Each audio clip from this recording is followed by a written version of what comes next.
नमस्कार दोस्तों। बुढ़ापे में सिर पर छत होना एक बहुत बड़ी नियामत है। क्या आप भी ऐसा सोचते हैं दोस्तों?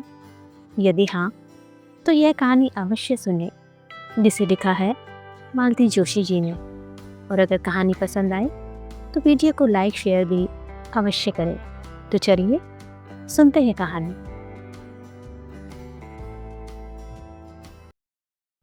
ओंकार सीटी बजाते हुए घर में दाखिल हुआ ही था कि बरामदे में बैठे हरीश को देखकर एकदम सकपका गया। नमस्ते भैया, आज आप घर में कैसे? तुम्हें कोई ऐतराज है?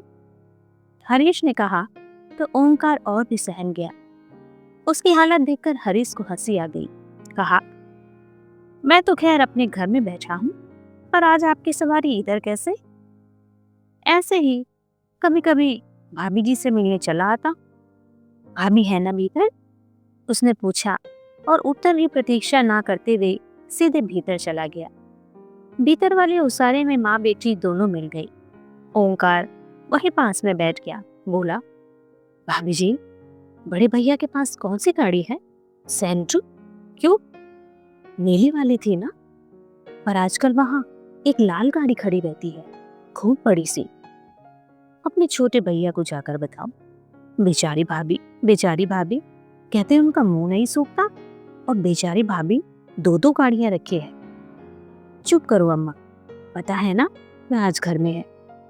हाँ तो ओंकार, लाल गाड़ी तो है, पर कौन सी? ठीक से देख नहीं पाया भाभी। पास जाते ही कुत्ते भौंकने लगते हैं। फाटक के बाहर खड़ा रहता हूँ तब भी। कुत्ते भी पाल लिए हैं, वह भी दो दो। यहाँ बच्चों को ठीक से दूध नसीब नहीं होता, वहाँ कुत्ते पाले जा रहे हैं, वह भी दो दो। रईसी और कैसे होती है? वह जैसे भी हो नानी जी, अब हम वहां नहीं जाएंगे। बड़े जबरा कुत्ता है, हमको चीर डालेंगे। मैं गरीब बेमौत मारा जाऊंगा। 10,000 के इंजेक्शन आते हैं, कहाँ से लगाऊंगा? अरे, बड़े आदमियों के कुत्ते काटते हैं तो कुछ नहीं होता, उनके खुद इंजेक्शन लगे रहते हैं। जो भी हो, अब हम वहां नहीं जाएंगे। कहता हुआ ओंकार उठकर बाहर आ गया। हरीश आराम कुर्सी पर पूर्वक आंखें मूंद कर लेटे हुए थे, पर उनके कान भीतर ही लगे थे। ओंकार की आहट पाते ही वे उठ बैठे। ओंकार, तुम बड़े भैया के घर गए थे, कुछ काम था? बेचारा ओंकार बगले झांकने लगा। खिसकने की भी राह नहीं मिली। हरीश लगातार उसकी ओर देख रहे थे। आखिर उसने हिम्मत की और कह दिया, हम कौन अपनी मर्जी से जाते हैं, हमें वहां नानी जी भेजती हैं। किस लिए? हालचाल पूछने के लिए। तो भाभी जी को चाय वाय पिलाती हैं कि सूखा ही टरका देती हैं? हम भीतर थोड़े ही जाते हैं, बाहर से ही देख दाख कर आ जाते हैं। बाहर से हालचाल पता चल जाते हैं? मरा डर के मारे भीतर जाता ही नहीं तो कोई क्या करे? अम्मा जी ने एकदम कमरे में अवतरित होते हुए कहा। ओंकार ने अब भागने में ही कुशल समझी। भैया जी शाम को गैया हमें ही लगानी होती है, अब चलेंगे। और उत्तर की प्रतीक्षा किए बिना वह बाहर निकल गया। हरीश अब सास की ओर मुखातिब हुए। ओंकार को आप बंगले पर भेजती हैं तो क्या करें? उन्होंने दबे स्वर में कहा। तुमने तो वहां जाना ही छोड़ दिया। अकेली औरत, किसी को तो खोज खबर लेनी चाहिए कि नहीं? हम लोगों के सिवा उसका यहाँ कौन है? खोज खबर ही लेनी थी तो किसी दिन माँ बेटी दोनों चली जाती। जासूसी करने की क्या जरूरत थी? जासूसी? और क्या, आप जो कर रही हैं वह जासूसी ही कहलाती है। हरीश ने कहा तो अम्मा जी मुंह बिचकाकर भीतर चली गई। हरीश को बड़ा मजा आया। अरसे बाद सास को निरुत्तर करने का मौका मिला था, लेकिन सास को निरुत्तर करने की खुशी ज्यादा देर नहीं रही। एक प्रश्न जो दिमाग में चक्कर काट रहा था उस पर हावी हो गया। बंगले पर नई गाड़ी आ गई है और दो कुत्ते भी। कुत्ते पालना कितना महंगा शौक है उसे पता है। एक कुत्ते का खर्च 2 आदमियों की खुराक के बराबर आता है। फिर उनके साथ संभाल के लिए नौकर चाकर भी तो चाहिए। यह काम भाभी के बस का तो है नहीं। फिर पिछले 6 महीनों से उसने वहां का रुख भी नहीं किया है। वैसी कसम निकाल ली थी, पर इस बीच क्या इतनी बड़ी उथल पुथल हो सकती है? शालिनी और उसकी माँ दबी जबान में कुछ कुछ कहती रहती है। क्या वह सही है? 6 महीना पहले शुभम का रिजल्ट लेकर गया था। सोचा था भाभी से कहूंगा कि भैया का बहुत मन था कि शुभम इंजीनियर बने। अब उनका सपना आप ही पूरा करना है। घर से खूब अच्छी रिहर्सल करके गया था, पर वहां माहौल ऐसा बिगड़ा कि कुछ कहना संभव ही ना हुआ। यह नहीं कि वहां स्वागत नहीं हुआ, स्वागत तो खूब अच्छे से हुआ। उन्होंने शुभम को बधाई भी दी। उसके लिए आशीर्वाद स्वरूप 500 का नोट भी लिफाफे में डालकर दिया। चाय नाश्ता भी करवाया, पर सब कुछ ठंडा ठंडा सा था। उनमें संबंधों की ऊष्मा नहीं थी। वैसे भी उनसे सुसंवाद कभी था ही नहीं, पर भैया के रहते ये बातें सतह पर नहीं आई थी। अब जैसे सब कुछ सामने आ गया। चाय के बाद वह शुभम को लेकर भैया के सपने की बात कहने ही जा रहा था कि भाभी ने कहा, चलो अच्छा हुआ, शुभम के रिजल्ट के बहाने ही सही तुम आए तो, नहीं तो तेरी के बाद तो तुम लोग यहाँ का रास्ता ही भूल गए थे। जानते तो थे कि इस घर का एकमात्र कमाऊ सदस्य अब नहीं रहा। फिर एक आध बार आकर देखना तो था कि भाभी कैसी है, किस हाल में है। हरीश का सिर शर्म से झुक गया। वह अपनी सफाई में कुछ कहना ही चाहता था कि भाभी बोली, तुम्हें शायद डर लग रहा होगा कि भाभी कुछ मांग न ले। ठीक है ना, मैं तुमसे क्या मांगती हरीश? जिसने पिता समान भाई की अंत्येष्टि के लिए भी दूसरों के सामने हाथ फैलाया था, उससे मैं क्या मांगती और मुझे वे क्या देता? सॉरी भाभी, पर उस समय हाथ सचमुच बहुत तंग था। उसने घुटी सी आवाज में कहा। हाथ तो तंग होना ही था। तुम्हारी एटीएम मशीन जब बीमार पड़ी थी, अब तक तो तुम्हारी हर समस्या वे ही सुलझाते आ रहे थे। बच्चों की फीस हो या साल भर का अनाज हो, सर्दियों के कपड़े हो या छुट्टियों की प्लानिंग हो, सब वे ही करते थे। उन्हीं बातों को याद करके तुम अपने भाई के लिए लड़की ही खरीद लेते तो मुझे अच्छा लगता। दोस्तों से उधारी की बात तुमने मुझसे बाद में कही। इससे अच्छा था मुझसे ही मांग लेते। बाहर वालों के सामने उस राजा आदमी की बेइज्जती तो ना होती। इस कड़वे प्रसंग के बाद शुभम के लिए कुछ कहने का सवाल ही नहीं था। अब यह देहरी कभी न चढ़ने का प्रण करके वह बाहर चला आया। बाद में पछतावा भी हुआ कि वे 500 रुपये का लिफाफा वही क्यों नहीं फेंक दिया। वैसे भी भाभी के लिए मन में पहले दिन से ही पूर्वाग्रह था। समझ लिया था कि वे उन लोगों का सुख चैन छीनने आई है। भैया के आश्रय में जो एक आश्वस्ति थी, संभावनाएं थी, वे एकदम धूमिल होती दिखाई दी। इस घर में आने से पहले ही वे खलनायिका बन गई थी। पहली वाली भाभी जब 2 साल की लंबी बीमारी झेलकर भगवान को प्यारी हो गई, तो भैया एकदम टूट से गए। साल भर तक एकदम गुमसुम से बने रहे। फिर इस अवसाद से उबरने के लिए उन्होंने अपने आप को काम में झोंक दिया, दुगने जोश से। साल भर में ही घर की काया पलट हो गई। हर तरफ जैसे सोना बरसने लगा। हरीश ने ठाठ से अपनी पढ़ाई पूरी की। धूमधाम से उसकी शादी हुई। माँ का मरण त्योहार भी शान से मनाया गया। बच्चों के जन्मोत्सव पड़ोसियों की ईर्ष्या का कारण बने। फिर सुना कि भैया शहर के बाहर एक बंगला खरीद रहे हैं, तो घर भर में खुशी की लहर दौड़ गई। सब लोग बंगले में रहने के सपने देखने लगे। पुश्तैनी घर बड़ा था, पर था तो पुराना ही। उसकी मरम्मत पर, सजावट पर काफी कुछ खर्च किया जाता रहा, पर वह अपना पुरानापन नहीं छोड़ पाया था। गृह प्रवेश की तैयारियां चल ही रही थी कि भैया ने एक बार सब कुछ चौंका दिया। बताया कि वे नई पत्नी के साथ गृह प्रवेश करेंगे। पुश्तैनी मकान उन्होंने अत्यंत उदार अंतःकरण से हरीश के नाम कर दिया, पर उनकी इस दरिया दिली से न हरीश खुश हुआ न उसका परिवार, क्योंकि इस दान पत्र का साफ अर्थ यह था कि उन लोगों को पुराने घर में ही रहना है। सारे सपने धराशायी हो गए थे। आने वाली के प्रति मन कड़वाहट से भर गया था, क्योंकि उन्होंने सबका हक छीनने का जघन्य अपराध किया था। शाम को घूमने जाने के बहाने वे घर से निकल गया और सीधे बंगले पर पहुंचा। उसने गेट के पास स्कूटर रोकी ही थी कि कुत्तों ने सम्मिलित स्वर में भौंकना शुरू कर दिया। अंधेरे में कुछ नजर नहीं आ रहा था, पर वे शायद बरामदे की जाली में बंद थे। भीतर जाना कितना निरापद है, इस पर वह विचार कर ही रहा था कि एक बलिष्ठ हाथ उनकी गर्दन पर पड़ा। मुड़कर देखा, हाथों का मालिक भी उतना ही बलिष्ठ था और उसे आग्नेय नेत्रों से घूर रहा था। हेलो मिस्टर, दूसरों के घर में तांग झांक करते शर्म नहीं आती? ये दूसरों का घर नहीं है, मेरे भाई का घर है, उसने हिम्मत बटोरते हुए कहा। कौन भाई? उसने भैया का नाम बताया। वे तो अब नहीं है, पर भाभी तो हैं, मैं उनसे ही मिलने आया हूँ। भाभी भी अब यहाँ नहीं रहती, यह बंगला मैंने खरीद लिया है।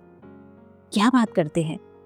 दिन में आना, पेपर्स दिखा दूंगा, उन्होंने दबंग आवाज में कहा। लुटा पिटा सा अपनी जान छोड़ाकर हरीश वहां से चला आया।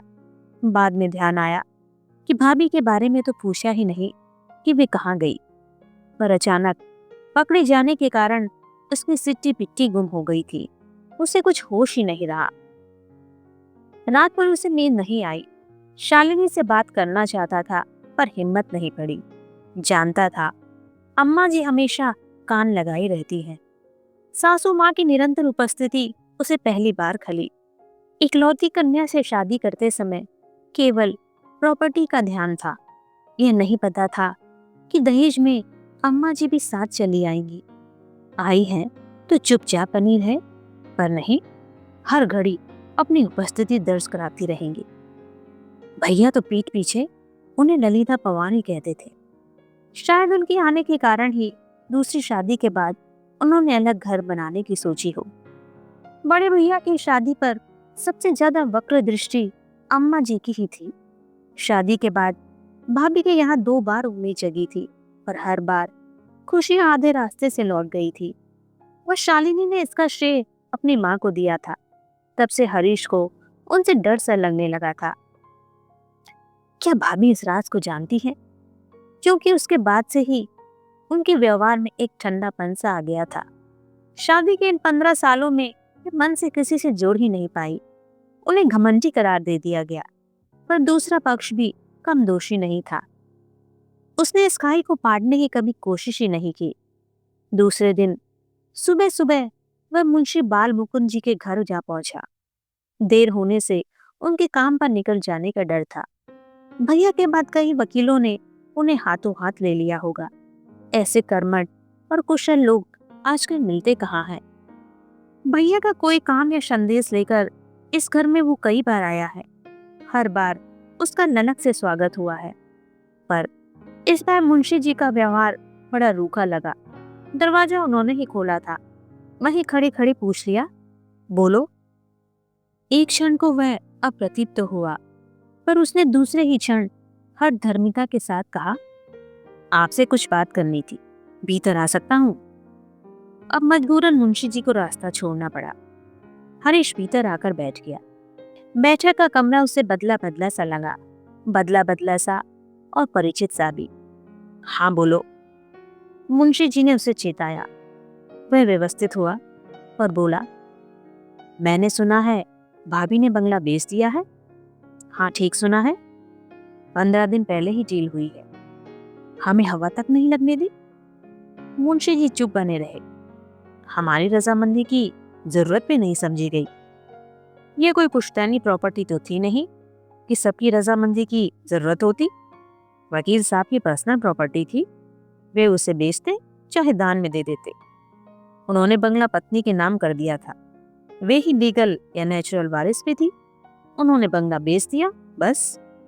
और सामान को क्या किया? बेच दिया। वैसे भी इतना सारा सामान कहाँ ले जाती, कहाँ रखती? इसलिए जरूरत भर का रखकर सब बेच दिया। अच्छा सामान था, हाथों हाथ बिक गया। किसने लिया? दोस्तों ने, पड़ोसियों ने और परिचितों ने। जैसे हमने ये सोफा सेट ले लिया, 2 पलंग और एक अलमारी मिली है। तभी हरीश को यहाँ कुछ पहचाना पहचाना सा लग रहा था। हमसे भी पूछ सकते थे, उसने तड़प कर कहा। तुमसे पैसे तो मांग नहीं सकती थी ना, इसीलिए नहीं पूछा। इसलिए तुमने नहीं पूछा? उन्हें पैसों की जरूरत थी, तभी तो घर बेचना पड़ा। इतना बड़ा घर मेंटेन करना मजाक थोड़े ही है। और तुम तो जानते हो तुम्हारे भाई कैसे शाह खर्च थे। बचत के नाम पर शून्य ही था। आखिर बची हुई जिंदगी वो गुजारती कैसे? बरसी तक तो रुक ही सकती थी, ऐसी भी क्या जल्दी थी? जल्दी सामने वाली पार्टी को थी। उनके ज्योतिषी ने मुहूर्त निकाल दिया था। फिर जब जाना ही था तो आज क्या और कल क्या? भाभी अब कहाँ है? अपने भाई के पास। कल आना, उनसे पूछकर ही पता बताऊंगा। मतलब कि यह आदमी भैया के जाने के बाद भी अपना ईमान बनाए हुए है। उसने भाभी उलाना देते हुए कह तो रही थी, तुमसे तो वो मुंशी जी अच्छे हैं। अब कोई काम नहीं, फिर भी 4-8 दिन में हालचाल पूछ जाते हैं। उसे आशा तो नहीं थी, पर मुंशी जी ने दूसरे ही दिन फोन करके पता दे दिया। नासिक के पास कोई जगह थी। ऑफिस के टूर का बहाना बनाकर वह चल पड़ा था। घर पर बताने की हिम्मत ही नहीं हुई। सच बात जानते ही एक विस्फोट सा हो जाता।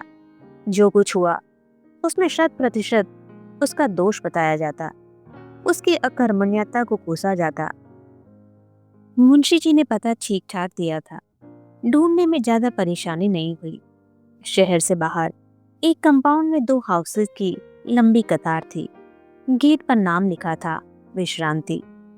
नंबर उसके पास था ही, इसलिए घर भी तुरंत मिल गया। वन रूम किचन का वह छोटा सा घर था। इतने बड़े बंगले में सालों रहने के बाद भाभी यहाँ कैसे गुजारा करती होंगी, उसने सोचा। भाभी ने बड़े ही निर्मल निश्चल हंसी के साथ उसका स्वागत किया था। सारे ताने उलाने उस हंसी में तिरोहित हो गए। इतना ही कहा, इतनी सी जगह में आप कैसे गुजारा कर लेती हो? मैं पूर्ववत हंसकर बोली, हरीश, आदमी को बस इतनी सी जगह की दरकार होती है। हम बेवजह फैलारा कर लेते हैं, जरूरत से ज्यादा सामान इकट्ठा कर लेते हैं, फिर अपने से ज्यादा उस कबाड़ की साज संभाल में जुट जाते हैं। भाभी की तो भाषा ही बदल गई थी। फिर भी उसने अपने मन का कांचा निकाल ही लिया। आपने घर बेच दिया, कम से कम भैया की बरसी तो उस घर में होने दी होती। मरने के बाद क्या फर्क पड़ता है कि बरसी कहाँ हो रही है? वैसे भी जो कुछ करना है तुम ही को करना है, तो बरसी बाप दादाओं के घर में ही हो जाने दो। आप आओगी तो? मेरा तो उसमें कोई रोल है ही नहीं। मैंने अपनी तरफ से एक अनाथ आश्रम में पैसे जमा कर दिए हैं। हर साल उस तिथि पर आश्रम के बच्चों को अपनी ओर से भोजन मिलेगा। तुम भी जब तक बने श्राद्ध करते रहना, नहीं तो एक बार गया जाकर पिंडदान कराना, फिर कुछ नहीं करना पड़ता। भाभी ने चाय बनाई, नाश्ता करवाया। वही सलीका, वही आभिजात्य। जगह छोटी होने से भी उसमें कोई अंतर नहीं आया। मैं चलने लगा तो बोली, तुम आए, बहुत अच्छा लगा, आते रहना। हाँ, ये छोटा सा घर मैंने तुम्हारे भाई के पैसों से ही खरीदा है। जाते समय तुम्हारे ही नाम कर जाऊंगी। अगर कभी लगे कि बच्चों के साथ ट्यूनिंग ठीक से नहीं हो रही है, तो तुम और शालिनी यहाँ आकर रहना। बदुआ दे रही हो? नहीं, आशीर्वाद दे रही हो। बुढ़ापे में अपने सिर पर अपनी छत होना कितनी बड़ी नियामत है, ये मुझसे बेहतर कोई नहीं जान सकता। हरीश ने उनके पैरों को हल्के से स्पर्श किया। वह एकदम मुड़ गया।